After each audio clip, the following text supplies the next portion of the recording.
تمہارے اسکول والے بتا رہے ہیں کہ تمہیں دادا یہاں سے لے کے گئے ہیں. حلیہ بھی صحیح بتا رہے ہیں. تو مجھے یہ بتاؤ کہ تمہاری ملاقات دادا سے کیسے ہوئی؟ کون پوچھ رہا ہے؟ باپ پوچھ رہا ہے بچے سے کہ تمہاری ملاقات دادا سے کیسے ہوئی. اب بیٹے نے بتایا ہے. اپنی ماں اور باپ دونوں بیٹھے ہوئے اور بچہ کہہ رہا ہے ابو جی آپ کو یاد ہے جب ہم نے کباڑیے سے وہ گیم خریدا تھا، جس دن ہم کمپیوٹر لینے گئے تھے اس دن ہم نے گیم بھی خریدا جو بورڈ کی صورت میں تھا. بولے ہاں. بولا جب ہم نے اس سے وہ گیم لیا تھا تو اس نے یہ بتایا تھا کہ آپ کی ملاقات روحوں سے ہو سکتی ہے. اس کے باپ نے بولا ہاں اس نے کہا تھا. بولا پھر میں نے وہی کیا. میں نے کمپیوٹر سے گوگل پہ جا کے اس گیم کا نام سرچ کیا، اس کی تمام تفصیلات میں نے سرچ کی. اب چوں کہ مجھے دادا سے تو بہت محبت تھی، میں نے کسی اور کا تصور نہیں کیا. میں نے صرف اپنے دادا کا تصور کیا کہ میرے دادا مجھے نظر آ جائیں. اور ایسا ہی ہوا. اس دن کے بعد سے دادا میرے ساتھ ہوتے ہیں. دونوں ماں باپ آنکھیں پھٹی پھٹی رہ گئی. احمد دونوں ماں باپ کی آنکھیں پھٹی کی پھٹی رہ گئی. وہ کہہ رہی ہے کیا؟ باپ نے بولا دادا تمہارے ساتھ رہتے ہیں؟ بیٹے نے بولا ہاں. تو ماں نے ایک دم پوچھا تو ابھی دادا کہاں ہیں؟ تو جانتے ہو بیٹا کیا کہہ رہا ہے؟ کیا کہہ رہا وہ بیٹھے چیئر پہ. احمد اب جب دونوں والدین نے اس چیئر کی طرف دیکھا ہے تو چیئر موو کر رہی ہے احمد، لیکن انہیں دادا نظر نہیں آ رہے. دادا صرف بچے کو نظر آ رہے. آپ سمجھے؟ جب چیئر موو ہوتی ہوئی انہوں نے دیکھی، یہ دونوں میاں بیوی کھڑے ہو گئے اور بچے سے کہا کہ ٹھیک ہے تم اس بات کا کسی سے ذکر مت کرنا. یہ بات کہہ کے دونوں میاں بیوی باہر آ گئے.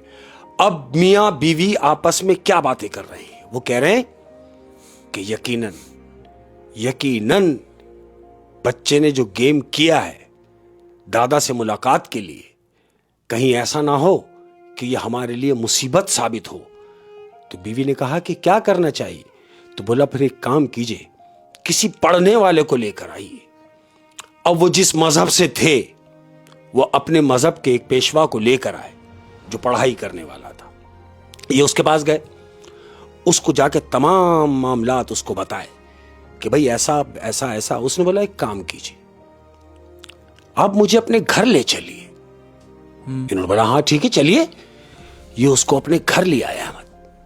اب جب گھر لے کر آئے ہیں تو وہ جو پڑھنے والا آیا ہے اس نے آ کے پورے گھر کا جائزہ لیا ہے احمد اور کہا کہ تمہارے بچے کا روم کہاں ہے؟ انہوں نے بولا اوپر.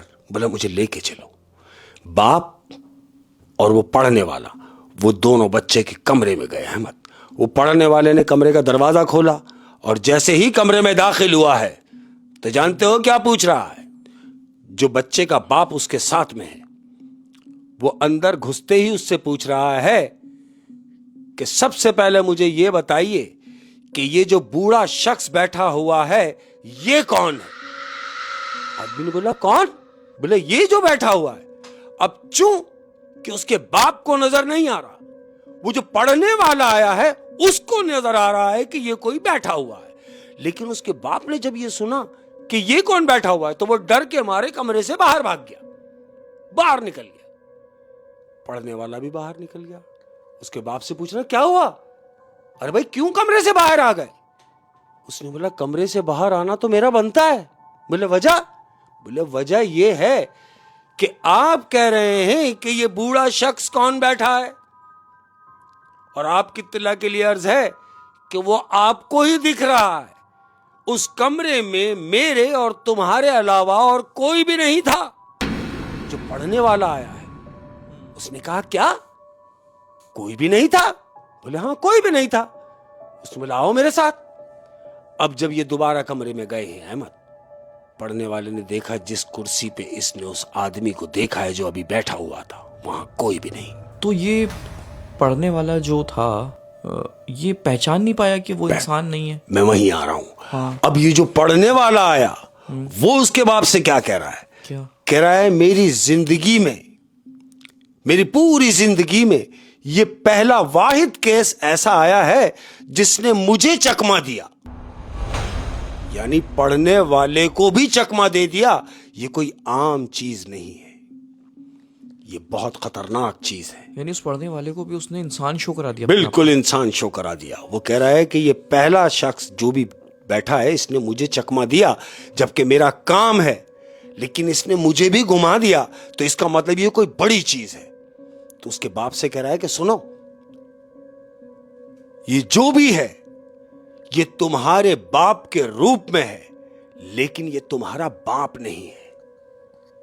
اس شخص نے بولا کیا کہنا چاہ رہے ہو؟ کہہ رہا میں یہ بتانا چاہ رہا ہوں کہ یہ جو بھی چیز ہے یہ اچھی نہیں ہے, یہ تمہارے لیے نقصان دہ ثابت ہوگی. یعنی وہ روح اس کے باپ کی روح نہیں باپ کے روپ میں ہے, لیکن باپ کی روح نہیں ہے. یعنی اس بچے نے کوئی اور روح بلا لی, روح بلا لی, لیکن وہ روح حاضر ہوئی ہے اس کے باپ کے روپ میں, اس کے دادا کے روپ میں, اپنی اوریجنل حالت میں حاضر نہیں ہوئی. وہ پڑھنے والا وہی بتا رہا ہے کہ یہ بہت خطرناک ہے, چھلاوا ہے, یہ کوئی بھی روپ دھار سکتا ہے. تو اس کے باپ نے کہا کہ ارے بھائی ہمیں کیا کرنا ہے؟ کوئی ایسی صورت, کوئی ایسا سلسلہ کہ جس سے یہ مر جائے. تو پڑھنے والا جانتے ہو کیا کہہ رہا ہے؟ کہ رہا مر جائے نہیں, اس کو قابو کرنا آسان نہیں ہے. صرف ایک کام ہو سکتا ہے کہ اسے قید کر دیا جائے. اس کے باپ نے بولا قید کیسے ہوگا؟ بولا ایک کام کرو, وہ گیم لاؤ جس گیم کی بدولت یہ شخص یہاں حاضر ہوا ہے. اس نے بولا میں لاتا ہوں. بچے کے کمرے میں گیا, فٹافٹ اٹھا کے وہ بورڈ لایا اور سامنے رکھ دیا اس پڑھنے والے کی. اس سے کہا وہ یہ بورڈ ہے. تو پڑھنے والا کہہ رہا ہے پہلی فرصت میں اس بورڈ کو کسی بند کنویں میں ڈال دو, جو کنواں ویران ہو, دفنا دو, اتنے گہرے کنویں میں ڈالو کہ اسے کوئی دوبارہ نکال نہ سکے. بولا پھر؟ بولا بس اسے دفناؤ اور یہ گھر چھوڑ دو. احمد ایسا ہی کرنا پڑا, کیونکہ بچے کی زندگی عزیز تھی. وہ سب کچھ بچے کی وجہ سے یہ والدین بھی برداشت کر رہے تھے کہ بچے نے اگر کر دیا ہے تو اس کا ازالہ کیا ہوگا. وہ جو پڑھنے آیا اس نے بتایا کہ اس کا ازالہ نقصان میں ہوگا, اس سے بہتر ہے کہ اسے قید کر دو. یہی کیا, اسے ایک اندھے کنویں میں پھینک دیا گیا اس پورے بورڈ کو, اور اوپر سے کنواں پیک کرا دیا ہے. یعنی وہ جو بھی روح تھی اس کو ایک طریقے سے قید کر دیا گیا. بہت ہی یار ہارر اسٹوری تھی. اچھا جس گیم کا آپ ذکر کر رہے ہیں نا, میں نے موویز میں یہ گیم دیکھا ہے. اس گیم کا نام ہے غالباً اوئیجا. تو اس گیم میں ایسا ہے کہ آپ کیا اس کی حقیقت ہے؟ موویز میں تو یہی دکھاتے ہیں کہ اس گیم کے ذریعے آپ روحوں کو بلا سکتے ہیں. تو اب کیا لوگوں کا بلیو ہے؟ ہاں, لیکن ہم لوگوں میں ایسا نہیں ہے. ہمارے میں ایسا نہیں ہے. یہ محض ایک پرانی کہانی تھی جو ہم نے شیئر کری. تو اب کیا بلیو ہے, کیا ہوتا ہے, ہر انسان کا اپنا اپنا بلیو ہے. تو وہ بڑی انٹرسٹنگ کہانی تھی, شیخ صاحب رونگٹے کھڑے کر دینے والی کہانی.